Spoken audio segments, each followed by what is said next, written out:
എല്ലാവർക്കും സലു കിച്ചനിലേക്ക് സ്വാഗതം. അപ്പൊ ഇതാ നിസാറിക്ക ഈ നമ്മളുടെ തുളസിയുടെ ആ ഒരു പൂവെല്ലാം ഒന്ന് കട്ട് ചെയ്ത് വിടണം. അപ്പൊ നിങ്ങളിൽ പലരും ഇങ്ങനെ കണ്ടിട്ട് പറഞ്ഞിരുന്നു അതിലെ പൂവെല്ലാം പറിച്ച് കളയണം, അല്ലെങ്കിൽ അത് നല്ലതുപോലെ വളരത്തില്ല എന്നൊക്കെ പറഞ്ഞിരുന്നു. അപ്പൊ ചെടിയാണെങ്കിലും അതിനെ നല്ല രീതിയിൽ ഇതുപോലെ ഒന്ന് ട്രിം ചെയ്തൊക്കെ വിട്ട് കഴിയുമ്പോഴേ അതിനും ഒരു സൗന്ദര്യമൊക്കെ ഉണ്ടാവത്തുള്ളൂ. പക്ഷെ ഇത് ഭയങ്കരമായിട്ടുള്ള പച്ചപ്പൊക്കെ അങ്ങ് പോയി കേട്ടാ. എനിക്ക് തോന്നുന്നു ഇപ്പോഴത്തെ ചൂടിൻ്റെതോ കാലാവസ്ഥയുടെയൊക്കെ ആയിരിക്കാം. അതുപോലെ തന്നെ പിച്ചിയിൽ നല്ല പൂക്കൾ ഉണ്ടായിരുന്നതാണ്, ഇപ്പൊ പൂവുമില്ല. പിന്നെ ഈ വാഴയിലയൊക്കെ കണ്ടോ എല്ലാം വാടി കരിഞ്ഞിരിക്കുകയാണ്. നിസാറിക്കാണെങ്കിൽ ഇവിടെ വൈകുന്നേരങ്ങളിൽ വെള്ളം ഒഴിച്ചു കൊടുക്കണതും കൂടിയാണ്. പക്ഷെ അത്രത്തോളം ചൂടല്ലേ. ഇപ്പൊ ഇതാ ഇവിടെ ചക്ക നിൽക്കുന്നുണ്ട. അപ്പൊ നിസാറിക്ക് ഇപ്പം ചക്ക പറിക്കാനുള്ള പുറപ്പാടിലാണ്. ഇപ്പൊ താഴെ നിൽക്കുന്ന ഇത് പരുവായിട്ടില്ല വേണ്ട. ഇത് നമുക്ക് എളുപ്പമാണേ പറിച്ചെടുക്കാൻ. അപ്പം മുകളിൽ നിൽക്കുന്ന ആ രണ്ടെണ്ണം പറിച്ചെടുക്കാൻ കുറെ ദിവസം കൊണ്ടേ വിചാരിക്കുന്നുണ്ട്, പക്ഷെ പറ്റിയിട്ടില്ല. അങ്ങനെ ഇന്നിപ്പോ ഇതാ നിസാറിക്ക് അവിടെ കിടന്ന് ഒരു കഴയെടുത്ത് പിച്ചത്തിയൊക്കെ വെച്ചിട്ട് തോട്ടയാക്കി കെട്ടിയെടുക്കുകയാണ്. ഇപ്പൊ ഞാൻ പറഞ്ഞു ഒരു വീട്ടിലൊരു തോട്ടയെങ്കിലും വേണോ അല്ലേ. ഇപ്പോഴൊക്കെ ഹൈടെക് തോട്ടകളൊക്കെ ഞാനിങ്ങനെ കണ്ടിട്ടുണ്ട്, പക്ഷെ അതിനേക്കാളൊക്കെ നല്ലത് കമ്പിൽ ഇതുപോലെ കെട്ടിയിട്ടിട്ട് എടുക്കണതാണ്. അപ്പൊ നിസാറിക്ക് അത് ഇതാ കെട്ടിക്കൊണ്ട് നിൽക്കുകയാണ്. അപ്പൊ എന്തായാലും ഇന്ന് ആ 2 ചക്ക പറിച്ചിട്ട് തന്നെ കാര്യം. അപ്പൊ ചക്ക അത് പറിക്കാൻ ഉദ്ദേശിക്കണമെന്ന് വെച്ചാൽ അത് നമുക്ക് വറുത്തെടുക്കാലോ എന്ന് വിചാരിച്ചിട്ടാണ് ആ 2 എണ്ണം ഒന്ന് പറിച്ചെടുക്കുന്നത്. കണ്ട യാതൊരു സുരക്ഷയില്ലാതെ തന്നെ തൊട്ടപ്പം തന്നെ അത് താഴെ വീണു. പിന്നെ അടുത്തത് എന്തായാലും അതും കൂടി ഇനിയിപ്പം നിർത്തിയിരിക്കണ്ടെന്ന് ഞാൻ പറഞ്ഞു, അതും കൂടി അങ്ങ് പറിച്ചേക്കാൻ പറഞ്ഞു. അങ്ങനെ ഇപ്പം അതും കൂടി പറിച്ചിട്ട് എന്തായാലും താഴെ വീഴുമ്പോൾ ഭയങ്കര വിഷമമാണ് കേട്ടോ, തല്ലി പോവോ എന്നൊക്കെ ഉള്ളത്. ഇപ്പം എന്തായാലും 2 ചക്കയും താഴെ ഇപ്പൊ വലിയ കേടുപാടുകളൊന്നും വന്നിട്ടില്ല കണ്ടോ. സംഭവം സേഫായിട്ട് തന്നെയാണ് വീണിരിക്കുന്നത്. ആ കരിങ്കല്ലിൽ വീണിരുന്നെങ്കിൽ ഇപ്പൊ തന്നെ 2-ലൊന്ന് അറിയാമായിരുന്നു. പിന്നെ ഇത് കൂഴച്ചക്കയാണ് കേട്ടോ. കൂഴച്ചക്ക ആണെങ്കിൽ നല്ല മധുരം ഉണ്ടായിരുന്നു. നമ്മൾ ഇതിനു മുൻപ് മുറിച്ചപ്പോഴൊക്കെ കാണിച്ചു തന്നില്ലേ. അപ്പൊ ഇനിയിപ്പം മറ്റത് റെഡിയാകുമ്പോൾ നമുക്ക് എളുപ്പമാണ് കേട്ടോ മുറിച്ചെടുക്കാനായിട്ട്. അങ്ങനെ ഈ ചക്ക 2 എണ്ണം ഇനിയിപ്പം കൊണ്ടുപോയിട്ട് നോക്കട്ടെ, ഇന്ന് അല്ലെങ്കിൽ നാളെ അത് മുറിച്ചെടുക്കണം. അപ്പൊ വാഴ ഉണ്ടോ, വാഴ ഇങ്ങനെ കാറ്റത്ത് ഒടിഞ്ഞു വീണ്. അപ്പം അതില് ഒരു വാഴക്കൊല നിൽക്കുന്നുണ്ടേ. പക്ഷെ ഇൻസാറിക്ക പറഞ്ഞു അന്ന് നിങ്ങൾ പറഞ്ഞില്ലേ ഈ കൊല അങ്ങനെ വെച്ചിട്ട് കെട്ടി വെച്ചിരുന്നാ മതി, അതിൽ മുറിക്കണ്ടെന്ന്. അതുകൊണ്ട് അത് മുറിക്കുന്നില്ല, അത് അങ്ങനെ തന്നെ നിക്കട്ടെ എന്ന് വിചാരിച്ച്. അപ്പൊ ചക്ക ഇതുപോലെ വെട്ടിയിട്ടെങ്കിലും ഇന്നിപ്പം കട്ട് ചെയ്യാനൊന്നും പോണില്ല കേട്ടോ. കാരണം ഞാനും ടയേർഡാണ്, നിസാറിക്കായും ഇന്നിപ്പം ടയേർഡാണ്. അപ്പൊ ഞാൻ ഇന്ന് സത്യം പറഞ്ഞാൽ എനിക്ക് ഭയങ്കര ബോഡി പെയിൻ കേട്ടോ. അപ്പൊ ബോഡി പെയിനും പിന്നെ നോമ്പിൻ്റെതായിരിക്കാം, ചിലപ്പോ നല്ല ചൂടല്ലേ ഇവിടെ, അതൊക്കെ കൊണ്ടായിരിക്കാം ഒരു ഉഷാറ് കിട്ടുന്നില്ല. അപ്പൊ ഞാൻ വിചാരിച്ചു ഇന്ന് ലൈറ്റായിട്ട് എന്തെങ്കിലും ഉണ്ടാക്കാമെന്ന് വിചാരിച്ചിരിക്കുകയായിരുന്നു. കഞ്ഞി മാത്രം എന്തെങ്കിലും ചെയ്യാമെന്ന് കരുതിയൊക്കെ ഇരുന്നിട്ട് ഞാൻ സുലുവിനെ വിളിച്ചിരുന്നു. അപ്പൊ സുലുവിനെ വിളിച്ചിട്ട് ഞാൻ ചോദിച്ചു ഇന്ന് മോൻ എന്താണ് നോമ്പ് തുറക്കെന്ന് ചോദിച്ചപ്പോഴേക്കും അവൻ പറഞ്ഞു എൻ്റെ അനിയത്തിയുടെ മോൻ ബാംഗ്ലൂരിലുണ്ട് കേട്ടോ. അപ്പൊ പറഞ്ഞു അപ്പൂസിക്കായി ഇന്ന് ഞാൻ നോമ്പ് തുറക്കി വിളിച്ചിട്ടുണ്ടെന്ന് പറഞ്ഞിട്ട് അവനെ ഉണ്ടാക്കി വെച്ചിരിക്കുന്നത് എന്നെ കാണിച്ചു തന്നു കേട്ടോ. ഞാനത് വീഡിയോയുടെ ലാസ്റ്റ് കാണിച്ചു തരാമേ. കാണിച്ചു തന്നപ്പോഴാണ് ഞാൻ വിചാരിച്ചു റബ്ബേ അവൻ ഇത് ചെയ്യാമെങ്കിൽ പിന്നെ എനിക്ക് എന്തുകൊണ്ട് ഇതൊക്കെ ചെയ്തുകൂടാന്ന് ഒരു ഇൻസ്പിറേഷൻ കിട്ടത്തില്ല. ഇന്നിപ്പോ അവനാണ് എനിക്ക് ഒരു പ്രചോദനമായത്. അങ്ങനെയാണ് പിന്നെ ഞാൻ നേരെ വന്നിട്ട് ഞാൻ വിചാരിച്ചു എന്തായാലും പലഹാരം ഉണ്ടാക്കാം. കാരണം ഇന്നിപ്പോ ഇത്ര ഉണ്ടാക്കണം എന്തെന്ന് വെച്ചാല് നമ്മള് തറാവി നിസ്കാരം കഴിഞ്ഞു വന്ന ശേഷമാണ് പലഹാരം കഴിക്കുന്നത് കേട്ടോ.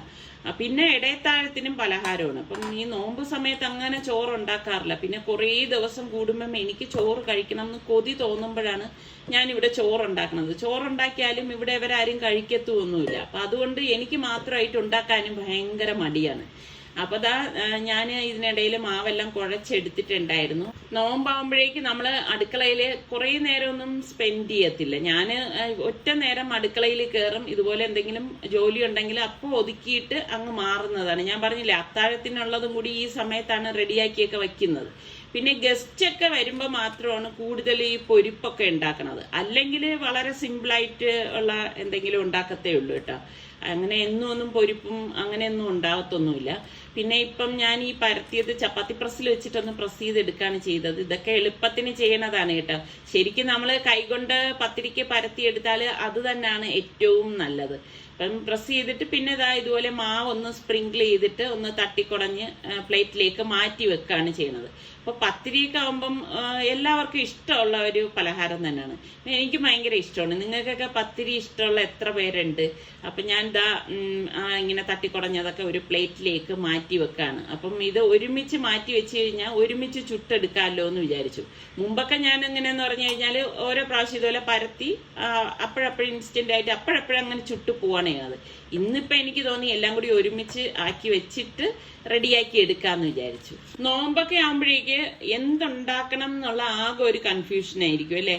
കാരണം ഇടിയപ്പം, പത്തിരി, ഒറോട്ടി ഇങ്ങനെയൊക്കെയുള്ള ഐറ്റംസ് ഒക്കെ ആയിരിക്കുമല്ലോ കൂടുതലും ഉണ്ടാക്കണത്. ഇത് തന്നെ മാറിയും തിരിഞ്ഞും ഒക്കെ ഉണ്ടാക്കുകയാണ് ചെയ്യണത്. പിന്നെ കഞ്ഞിയൊക്കെ ഉണ്ടാക്കണമെങ്കിൽ ഞാൻ അതൊരു വ്യത്യസ്തമായിട്ടുള്ള രീതിയിൽ പലതരത്തിൽ കഞ്ഞികൾ തയ്യാറാക്കും. ഇപ്പം ഞാൻ വലിയ പാൻ എടുത്ത് വെച്ചിട്ട് ഇതുപോലെ 4 വെച്ചിട്ട് ചുട്ടെടുക്കുകയാണ് ചെയ്യണത്. ഈ വലിയ പാൻ ആകുമ്പോൾ ഇതാണ് ഒരു ഗുണം കേട്ടാ. കാരണം ഒരുമിച്ച് നമുക്ക് അങ്ങ് ജോലി കഴിയുകയും ചെയ്യും. അപ്പം എൻ്റെ അടുത്ത് പലരും ചോദിച്ചിട്ടുണ്ട്, ഇത് അതിൻ്റെ നോബ് ചൂടാകത്തില്ലേന്ന്. നോബ് ഗ്യാസിൻ്റെ നോബ് കേട്ടോ, അത് ചൂടാകുന്നുണ്ട് കേട്ടോ. അപ്പൊ ഇതുപോലെ നമുക്ക് ഒരുമിച്ച് റെഡി ആവണതിന് ഞാൻ കാസറോളിലേക്ക് മാറ്റി വെക്കാണ് ചെയ്യുന്നത്. അതുപോലെ തന്നെ ഇതുപോലെ വലിയ പാനിൽ നമ്മൾ ചുട്ടെടുക്കുമ്പം തീ നല്ലോണം കിട്ടുന്നിടത്തായിരിക്കും പെട്ടെന്ന് ഇത് പൊള്ളി വരുന്നത് കേട്ടോ. മറ്റേത് കുറച്ച് താമസം എടുക്കും. അപ്പൊ അങ്ങനെയൊക്കെയുള്ള ചില സംഗതികളൊക്കെ ഉണ്ട്. എന്നാലും എത്രയും പെട്ടെന്ന് നമുക്ക് ജോലി അങ്ങ് തീർക്കാൻ പറ്റും. എൻ്റെ അടുത്ത് കുറെ പേര് ചോദിച്ചിട്ടുണ്ടായിരുന്നു ഈ പാൻ എങ്ങനെയുണ്ട് ഉപയോഗിക്കാൻ എന്നൊക്കെ. അപ്പൊ അതുകൊണ്ടാണ് ഞാൻ ഇന്നിപ്പം പാനിനെ കുറിച്ച് പറഞ്ഞത്. എനിക്ക് നല്ല യൂസ്ഫുൾ ആണ് കേട്ടോ. ഒരുപാട് അംഗങ്ങളൊക്കെ ഉള്ള ഒരു വീട്ടിലാണെങ്കിൽ നല്ല യൂസ്ഫുൾ ആണ് ഇങ്ങനെ ഒരു പാൻ ഉള്ളത് കേട്ടോ. നിങ്ങൾ വാങ്ങിച്ചു കഴിഞ്ഞാൽ അതൊരു വർത്ത് തന്നെയാണ്. അപ്പൊ ഇന്നിപ്പം കഞ്ഞിക്ക് വേണ്ടിയിട്ട് ഞാനിവിടെ ഒരു 1/2 കപ്പ് പൊടിയരിയും ഒരു 1/4 കപ്പ് ചെറുപയറുമാണ് എടുത്തത്. അപ്പൊ പ്രഷർ കുക്കറിലേക്ക് നമുക്ക് 2 ടേബിൾ സ്പൂൺ ഓയിൽ ഒഴിച്ചിട്ട് പട്ട, ഗ്രാമ്പു, ഏലക്കായ ഇത്രയും കൂടി ഇട്ട് കൊടുക്കും. ഇട്ട് കൊടുത്തിട്ട് ഒരു സവാള, 2 പച്ചമുളക്, 1 ടീസ്പൂൺ ഇഞ്ചി വെളുത്തുള്ളി പേസ്റ്റ് ഇത്രയും കൂടി ഒരുമിച്ച് തന്നെ ഇട്ടിട്ട് ഒന്ന് വഴറ്റി കൊടുക്കുകയാണ് ചെയ്യണത്. ഇതുപോലെ ഒന്ന് വഴറ്റിയെടുക്കും. വഴറ്റിയെടുത്ത ശേഷം ഞാൻ ഇതിലേക്ക് 2 ക്യാരറ്റ് ഇതുപോലെ 4 കട്ട് ചെയ്തതും ഒരു 150 ഗ്രാം ചിക്കൻ, ബോൺലെസ് ചിക്കൻ ആണ് കേട്ടോ, അത് ചെറുതായിട്ട് കട്ട് ചെയ്തതും കൂടി ഇതിലേക്ക് ഇട്ടിട്ട് ഇതുപോലെ ഒന്ന് ഇളക്കി കൊടുക്കും. അപ്പൊ ഇത് മീഡിയം ഫ്ലെയിമിൽ വെച്ചിട്ട് തന്നെയാണ് നമ്മൾ ഇത് ഇളക്കി എടുക്കുന്നത്. അതിനുശേഷം ഞാൻ ഒരു തക്കാളി കട്ട് ചെയ്തതും കൂടി നമുക്ക് ഇതിലേക്ക് ഇട്ടിട്ട് ഒന്ന് വഴറ്റി കൊടുക്കണം. ഇത് പെട്ടെന്ന് ഉണ്ടാക്കിയെടുക്കാൻ പറ്റുന്ന ഒരു കഞ്ഞി തന്നെയാണ് കേട്ടോ. എന്നിട്ട് ഇനി ഇതിലേക്ക് ഞാൻ 1 ടീസ്പൂൺ മഞ്ഞൾപ്പൊടി, 1 ടീസ്പൂൺ ഗരം മസാല പൊടി, 1 ടീസ്പൂൺ കുരുമുളക് പൊടി, പാകത്തിനുള്ള ഉപ്പ് ഇത്രയും കൂടി ചേർത്തിട്ട് നല്ലതുപോലെ ഒന്ന് ഇളക്കി കൊടുക്കും. അപ്പൊ ഇത്രയും പൊടികൾ മാത്രമേ നമ്മൾ ഇതിലേക്ക് ചേർക്കണുള്ളൂ. പിന്നെ ഒരു കൈപ്പിടി പുതിനയിലയും കൂടി ചേർത്ത് കൊടുക്കും. പുതിനയില മസ്റ്റായിട്ട് ചേർക്കണം, എങ്കിലേ നല്ലൊരു ടേസ്റ്റ് കിട്ടത്തുള്ളൂ. അപ്പൊ ഇതിലേക്ക് നമുക്ക് കഴുകി വെച്ചിരിക്കുന്ന ഈ അരിയും ചെറുപയറും പരിപ്പും ഉണ്ടല്ലോ, അതും കൂടി ഇതിലേക്ക് ഇട്ട് കൊടുക്കാം. ഇട്ട് കൊടുത്ത ശേഷം നമുക്കിതൊന്ന് ഇളക്കി കൊടുക്കണം. ഇതുപോലെ ഒന്ന് ഇളക്കിയെടുത്താൽ മതി. ഇളക്കിയെടുത്ത ശേഷം അപ്പൊ ഇത്രയേ ഉള്ളൂ ഇതിന്റെ സംഭവം. ഒരുപാട് ജോലിയൊന്നും ഇല്ല. ഇനി നമുക്ക് ഇതിലേക്ക് പാകത്തിനുള്ള വെള്ളം ഒഴിച്ചു കൊടുക്കണം. അപ്പൊ വെള്ളം ഒഴിച്ചു കൊടുക്കുമ്പോൾ കുറഞ്ഞു പോകാതിരിക്കാൻ ശ്രദ്ധിക്കണം. കാരണം ഇത് പ്രഷർ കുക്കറിലായതുകൊണ്ട് തന്നെ വെള്ളം കുറഞ്ഞു പോയി കഴിഞ്ഞാൽ ഇത് അടിക്ക് പിടിക്കാൻ ചാൻസ് കൂടുതലാണ് ചോറേ.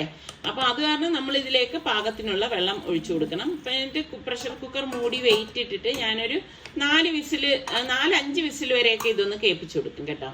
അപ്പൊ ഞാൻ ടേബിളിൽ നോക്കിയപ്പോഴേക്ക് ഏത്തപ്പഴം പഴുത്തിങ്ങനെ ഇരിക്കുന്നു. നോമ്പായതുകൊണ്ട് തന്നെ ഇവരൊന്നും എടുത്ത് കഴിക്കുന്നുമില്ല. അപ്പൊ പിന്നെ ഞാൻ വിചാരിച്ച് ഇത് വെച്ചിട്ട് സ്റ്റൂ ഉണ്ടാക്കാന്ന് വിചാരിച്ചു. നിസർക്കാണെങ്കിൽ ഏത്തപ്പഴം ഭയങ്കര ഇഷ്ടമുള്ള ഒരാളായിരുന്നു. പക്ഷെ നോമ്പ് ആയപ്പം പിന്നെ അത് കഴിക്കുന്നതും കുറഞ്ഞു. അപ്പൊ ഞാൻ കുറച്ച് വെള്ളം തിളപ്പിക്കാൻ വെച്ചതിലേക്ക് നമുക്ക് 1.5 ടീസ്പൂണ് ഏലക്കപ്പൊടി ഇട്ട് കൊടുക്കാണ്. എന്നിട്ട് നമ്മൾ ഈ കട്ട് ചെയ്ത് വെച്ചിരിക്കുന്ന ഏത്തപ്പഴം ഇല്ലേ, ഇത് നല്ല പഴുത്ത ഏത്തപ്പഴമാണേ.